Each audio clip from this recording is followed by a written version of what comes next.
examples of equations that have two variables. I'm taking this from your text, but sometimes it's good to just see it again. So I'm going to actually write it up here also.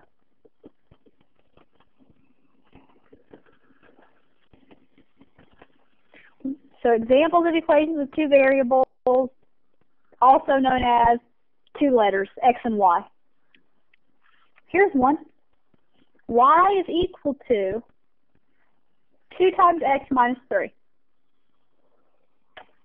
See how there's an x and a y both in there? Nice. And there's numbers defining how they relate to each other, defining what will make them equal, but we got the x and y. We can have it on the same side. 3x plus 2y equals 6. We could have x squared minus y equals 0. Again, the idea is these equations have equal signs, and it's just definitions of relationships where you have the two unknown things. It's almost like those word problems. Some of you guys wanted to use two variables. Naturally, you said, oh, well, let the age of Tom be T and the age of Joe be J. Some of you guys naturally were defaulting to this, and it would have been okay, we just weren't ready for that yet. So if that's the way your mind works, you'll be happier in this section, now that you can start defining things with two letters.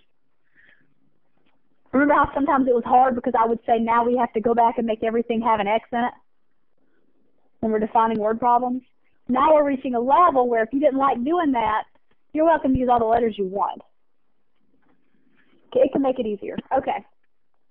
But the idea is that in these relationships that we're setting up between the two variables, there are only certain x's and certain y's that satisfy this.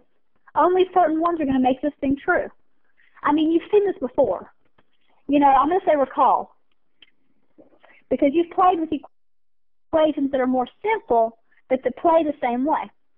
For example, if I had said x plus 2 equals 4. Well, hopefully half you guys are thinking x is 2, right?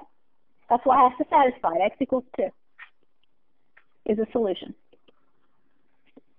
It's actually the solution, but the idea is that sometimes there may be more than one.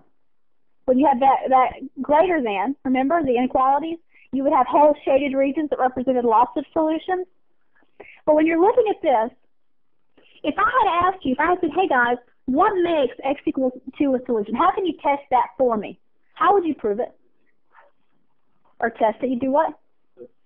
Take the 2 and put it in place of the x. Oh, and then you would say 2 plus 2, that's 4 on the left equals 4 on the right.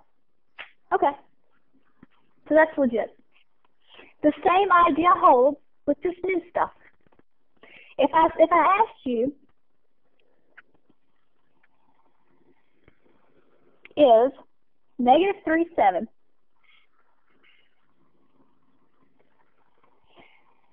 a solution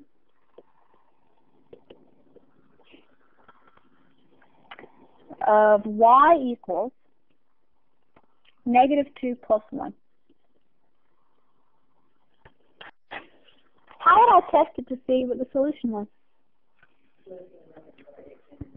Yeah, it's like a fancy way of telling you what x and y are. We just talked about ordered notation. We said that that's x comma y, right? And again, I'm visual. So even on my paper, I would probably have written x and y because I just like to see it there. I like to see x is negative 3.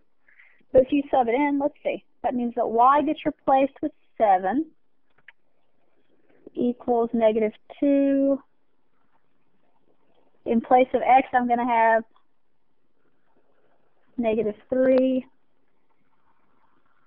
plus 1.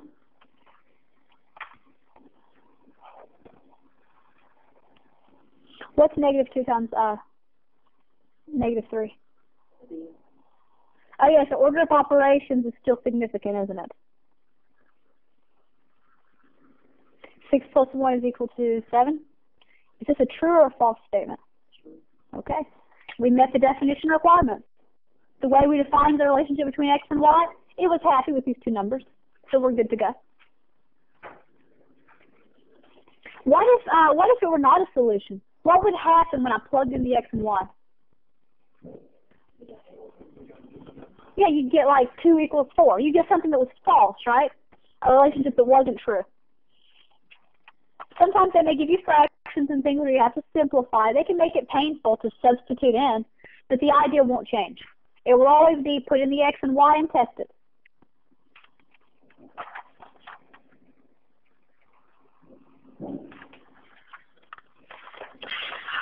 The cool thing about having these new equations that we're talking about here with two variables, we're going to talk more next class about what a function is, but we're getting kind of on the turf of functions. You know, you put in one number and another one is required to make this thing true. So, for example, with this same equation, I could have only given you one of the numbers. I could have said, hey guys, for y equals negative 2x plus 1, let x be equal to negative 3. That's my life of creativity. You gotta love that, right? What is y going to be equal to? You already know the answer. But how would you get to that answer if this is all I had told you? Yeah, you take the negative 3, you would plug it in, and you would know your y, wouldn't you? Okay, because that's the relationship with this kind of stuff. The x and y have a definition of how they relate. You put in one, you can simplify and get the other.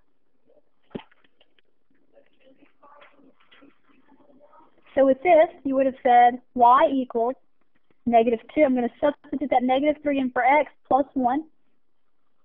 Y is equal to 6 plus 1, 7. So when x is negative 3, y is 7. We could try for more values. I could give you a whole list of x's. In fact, the book's going to do that to you. It's going to say, hey, if x equals 0, what's y equal? If x equals 4, if x equals 5. Let's do an example with that. Let's see. I'm going to use the one the author's using once again.